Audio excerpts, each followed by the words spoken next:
ठीक golden temple के सामने है जलियांवाला बाग। यहाँ की टाइमिंग्स देख सकते हैं।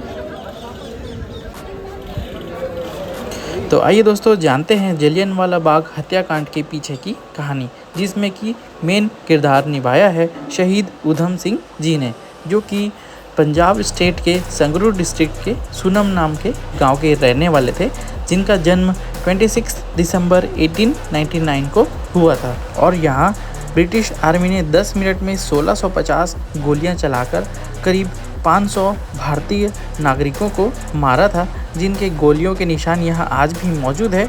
और एक यहाँ शहीदी कुआं भी है, जिसमें काफ़ी सारे भारतीय कूदकर अपना जान दिए थे। और आप जलियांवाला बाग आकर इस हत्याकांड के बारे में और भी अच्छे से जान सकते हैं।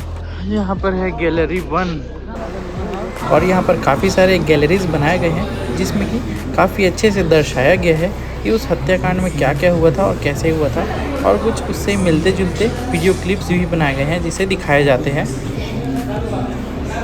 और ये पार्क जो है काफ़ी बड़ा है और काफ़ी अच्छा साफ़ सुथरा है रहता है, हमेशा यहाँ साफ़ सफाई चलता रहता है। और ये गैलरी 2 एंट्री, यहाँ पर भी है एक गैलरी 2 हॉल 2 और एक यहाँ पर भी है गैलरी 2 हॉल 3।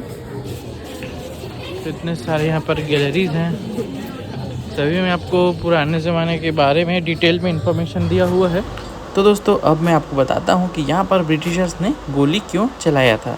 तो ये बात है 19 मार्च 1919 की, जिस दिन ब्रिटिशर्स ने इंडिया पर राउलट एक्ट लागू कर दिया था। और ये राउलट एक्ट में होता ये था कि ब्रिटिशर्स किसी भी भारतीय नागरिक को बिना विटनेस के जेल में डाल सकते थे और भी इंडिया के काफ़ी सारे राइट्स वगैरह निलंबित कर दिए थे। और इस राउलट एक्ट को हटाने के लिए काफ़ी दिनों तक भारतीय नागरिकों ने हड़ताल और धरना प्रदर्शन किया था। और अब दिखाता हूँ वो शहीदी कुआं, और यही है वो कुआं, शहीदी कुआं। अब इसे जो है गवर्नमेंट ने सब साइड से कवर कर दिया है। बाकी यही वो कुआं है जिसमें कूद करके शहीद हुए थे। और गोलीबारी रुकने के बाद जब इस कुआं से डेड बॉडीज़ को निकाला गया तो करीब 120 डेड बॉडीज़ इस कुएं से निकला। और इसमें देख सकते हैं जो बुलेट के मार्क्स हैं और कौन से बुलेट चले थे उनकी डिटेल है यहाँ पे।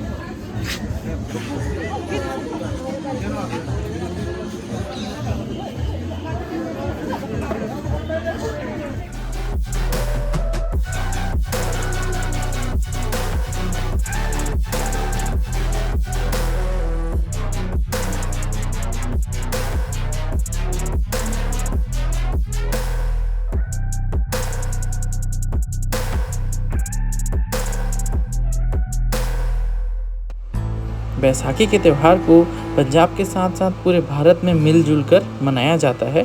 और आज ही वो दिन था 13 अप्रैल 1919, जिस दिन जनरल रेजिनाल्ड डायर ने यहाँ पर फायरिंग किया था जलियांवाला बाग में। और उन्होंने 10 मिनट फायरिंग किया था, जिसमें 1650 गोलियाँ चली थी। और बताया जाता है कि 379 डेड बॉडीज़ यहाँ पर मिली थी, लेकिन ऐसा नहीं है। करीब 500 to 600 डेड बॉडीज़ यहाँ से निकाली गई थी।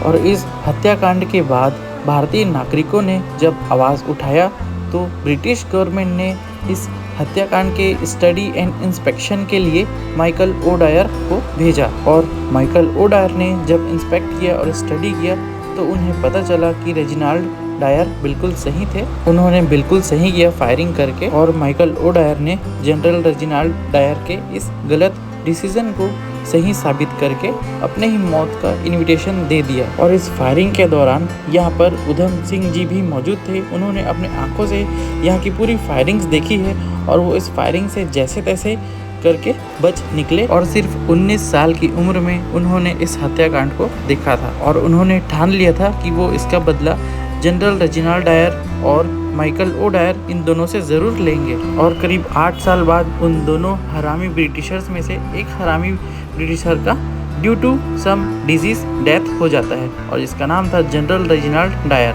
जिसने कि फायरिंग किया था।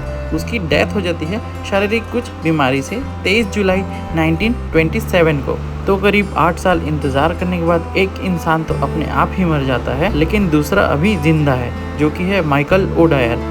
और इसकी खोज करते करते शहीद उधम सिंह जी पहुंच जाते हैं लंदन। और आज जलियांवाला बाग हत्याकांड के ठीक 21 साल बाद शहीद उधम सिंह जी का बदला पूरा होने वाला है। और अब उनका उम्र हो चुका है 40। वो 40 साल के अब हो चुके हैं। और जब 19 साल के वो थे उस समय जलियांवाला बाग में हत्याकांड हुआ था। और ठीक 21 साल बाद आज वो लंदन में अपना बदला पूरा करेंगे माइकल ओडायर को मारकर। तो दोस्तों ये बात है 13 मार्च 1940 की। लंदन के एक कैक्सटन हॉल में एक मीटिंग था जिसमें कि माइकल ओडायर भी मौजूद थे। और इस मीटिंग के बीच में शहीद उधम जी उठ करके उनके पास आते हैं और एक कॉपी में उन्होंने एक बंदूक को छुपा कर रखा था। उस कॉपी के पेजेस को ऐसा उन्होंने काटा था कि बंदूक उस कॉपी के अंदर आराम से आ जाए। कॉपी या फिर बुक था और उसमें से बंदूक को निकाल करके उन्होंने सीधे 3 गोली माइकल ओडायर के सीने में मार दिया और हंसते हुए बोले कि अब हो गया मेरा बदला पूरा। और खुशी खुशी हंसते हुए उन्होंने अपने आप को लंदन में सरेंडर कर दिया। और जब भारत में लोगों को पता चला कि उन्होंने लंदन में जाकर गोली चला दिया है, तो उधम सिंह जी को बचाने के लिए भारत से बहुत सारे लोग गए और उन्हें समझाया कि आप एक झूठा बयान दे दीजिए, फिर हम आपको यहाँ से बचाकर ले जाएंगे। पर शहीद उधम सिंह जी ने झूठा बयान देने से मना कर दिया और कहा कि अगर मैं झूठा बयान देता हूँ तो लोगों को ये लगेगा कि जलियांवाला बाग हत्याकांड सही था, और अगर मैं झूठा बयान नहीं देता हूँ तो लोगों को समझ आ जाएगा जलियांवाला बाग में रेजिनाल्ड डायर ने फायर करके बहुत गलत किया था और वो गलत साबित हो जाएंगे। तो दोस्तों ये तो था जलियांवाला बाग हत्याकांड की कहानी। और यहाँ पर गोलियों के निशान आज भी मौजूद है जिन्हें कि आप देखकर जान सकेंगे कि वो कितना दर्दनाक दौर रहा होगा। और एक इस दीवार पर भी गोली वगैरह के निशान हैं, तो इधर से चलते हैं वहाँ। और ये हैं बुलेट मार्क्स इसके।